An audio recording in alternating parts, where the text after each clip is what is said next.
ওয়ালাইকুম এভরিওয়ান, সবাই কেমন আছেন? আজকে ভিডিওতে দেখাবো কিভাবে খুব সহজে আপনার জিমেল অ্যাকাউন্টের পাসওয়ার্ড বা গুগল অ্যাকাউন্টের পাসওয়ার্ড কিভাবে পরিবর্তন করবেন। তো চলুন তাহলে শুরু করি। প্রথমে আমরা আমাদের যে জিমেল অ্যাকাউন্টের যে অ্যাপসটা আছে, প্রথমে আমরা আমাদের জিমেল অ্যাকাউন্টে ক্লিক করব। যে জিমেল অ্যাপসটা আছে, আমরা এই যে জিমেল অ্যাকাউন্টে আমরা ক্লিক করব।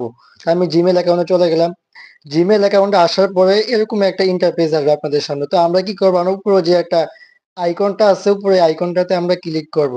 আমি আইকনটাতে আমরা ক্লিক করলাম। এই আইকনটাতে ক্লিক করার পর দেখুন এখানে গুগল অ্যাকাউন্ট নামে একটা অপশন আছে। এটা কিন্তু আপনারা আপনারা যে অ্যাকাউন্টে জিমেল মানে পাসওয়ার্ড চেঞ্জ করতে চান, যে জিমেলের ওই অ্যাকাউন্টে এখানে লগ ইন করা থাকতে হবে। তো আমরা গুগল অ্যাকাউন্টে আমরা ক্লিক করব। আমি গুগল অ্যাকাউন্টে ক্লিক করলাম। তো আমরা গুগল অ্যাকাউন্টে ক্লিক করার পর দেখবেন এরকম একটা ইন্টারফেস আসবে। তো আমরা এই পাশ থেকে স্ক্রল করবো, স্ক্রল করবো। তারপর দেখবেন এই সিকিউরিটি নামে একটা অপশন আছে এখানে। তো আমরা এই সিকিউরিটি নাম অপশনটাতে আমরা ক্লিক করে দিব। তো আমি এখানে ক্লিক করলাম। দেখুন ভিডিওটি খুব মনোযোগ করে দেখবেন, খুবই উপকারী হবে আপনার। তো আমরা একটু নিচে চলে যাবো, স্ক্রল করে নিচে আসার পর দেখুন এখানে পাসওয়ার্ড নামে যে একটা অপশন আছে। হ্যাঁ, এখান থেকে আপনি চাইলে পাসওয়ার্ড চেঞ্জ করতে পারবেন। আর যদি দেখা গেছে আপনি পাসওয়ার্ড ভুলে গেছেন, তারপর কিন্তু এখান থেকে খুব সহজে পাসওয়ার্ড চেঞ্জ করতে পারবেন। তারপর আমরা এই পাসওয়ার্ড অপশনটাতে আমরা ক্লিক করব। দেখুন এটাতে আমি ক্লিক করলাম। এখানে ক্লিক করার পরে দেখুন একটা অপশন আসবে আমাদের সামনে।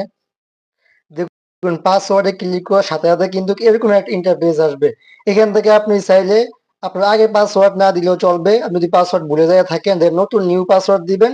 তারপর কনফার্ম উপরে যে পাসওয়ার্ডটা দিবেন, নিচে নতুন সেই পাসওয়ার্ডটা দিবেন। আর আগের পাসওয়ার্ড না দিলে হবে। খুব সহজে কিন্তু আপনার পাসওয়ার্ড পরিবর্তন করতে পারতেছেন। তো আমি এখানে একটা পাসওয়ার্ড দিয়ে দিলাম। তারপর আমরা এখান থেকে চেঞ্জ পাসওয়ার্ডে ক্লিক করব। পাসওয়ার্ড দেওয়া শেষ হওয়ার পর এখানে চেঞ্জ পাসওয়ার্ডে ক্লিক করলাম। আমি চেঞ্জ পাসওয়ার্ডে ক্লিক করলাম। তারপর আবার একটা অপশন আছে চেঞ্জ পাসওয়ার্ড। তারপর আবার আমরা এই অপশনে ক্লিক করে দিব।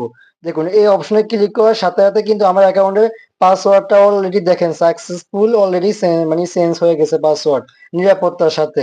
তারপর এখানে আমরা ক্লোজে আমরা ক্লিক করে এখান থেকে বের হয়ে যেতে পারবো। তো বন্ধুরা ভিডিওটি যদি একটু ভালো লাগে, উপকার আসে, অবশ্যই উপকার আসবে। সকলে আমার চ্যানেলটা সাবস্ক্রাইব করে রাখবেন এরকম আরো গুরুত্বপূর্ণ ভিডিও পেতে। সকলে ভালো থাকবেন। ধন্যবাদ।